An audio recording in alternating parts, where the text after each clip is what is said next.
Hey there, Eagles. You are flipping in fifth with me, Mrs. G. Today we're talking about topic 16, lesson 2. And today's learning target is I can find the distance between 2 points by using ordered pairs. So here we have some of the same vocabulary as yesterday, and you don't have to write it down, but I want you to really pay attention because we're going to be using these terms during today's lesson, and if you don't know what they mean, you're going to be pretty lost. So first, the coordinate plane, that's a way to show the location of a point using a pair of perpendicular number lines that intersect at 0. So we again are just going to be using quadrant number 1, just the positive numbers. The next one would be an axis, and it's really important that you remember that the x-axis goes horizontally and the y-axis goes vertically. I want you to go ahead and write that in under your vocab area. X-axis goes horizontal, y-axis goes vertical. You'll be happy you did. And then coordinates, those are a set of values that show an exact location on our graph. So for instance, 7 would be on our x-axis because if you remember yesterday with Mario, he always runs before he jumps. So 7 would be on the x-axis and then 5 would be on the y-axis. So the coordinates would be 7 and 5, and of course they're in parentheses. And when you draw a dot to mark that coordinate, it's called a point. Make sure you write that in your vocabulary. It is called a point where you draw the dot to mark the coordinates. Okay, so today we're going to learn how to find distance on a coordinate plane. And I know you're asking right now, when would I ever use this in real life? Well, you would use it in real life, for instance, if this was a map. So if you had to find out how far each house, the yellow house, the blue house, and the green house are from school, you would need to know how to find the distance on a coordinate plane. So that's what we're going to do today. So let's start off with the yellow house. What do you notice about the yellow house and school? Well, the yellow house and school both have 6 on the x-axis, okay? So their horizontal is the same. It's both on the 6.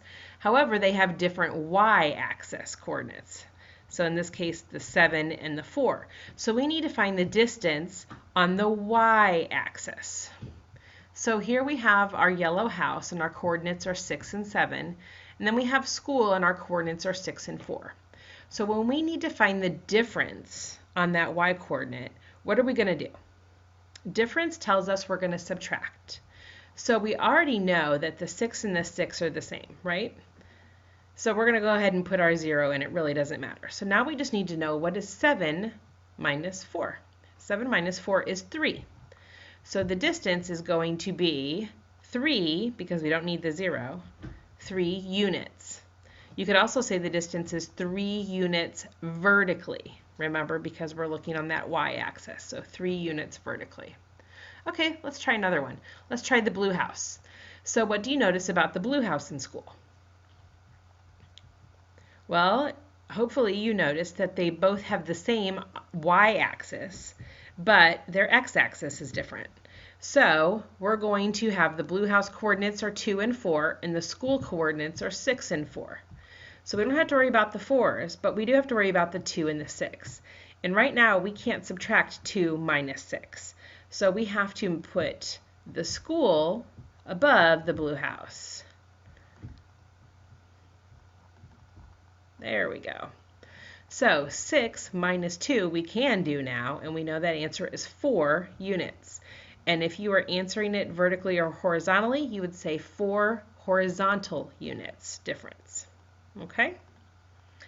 Okay, so now I want you to go ahead and try this one on your own. What is the distance between the greenhouse and the school? Go ahead and pause the video and come up with the distance, both vertically and horizontally, and then come back and check your answers. All right, coming back in 5, 4, 3, 2, 1. Okay, well, we know the distance, or the difference, I apologize, from the school to the greenhouse is 3 vertical units.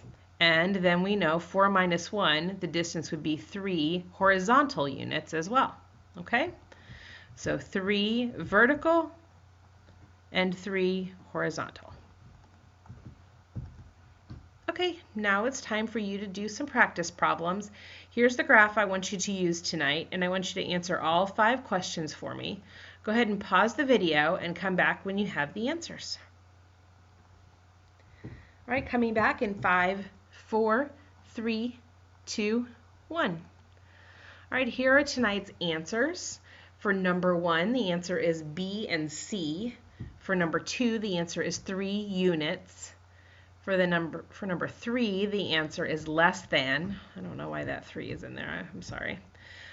Number 4, the answer is 2 units. And number 5, the answer is 1 unit. Okay, make sure you've checked your work and you wrote how many you got correct out of 5. Remember, be honest, it's not for a grade. We also need you to honestly fill out that self-reflection. Could you teach a friend, or do you still have no idea what's going on? And fill in the space below with any questions you still have. I hope you enjoyed flipping in 5th with me, Mrs. G, and I will see you tomorrow night. Bye-bye.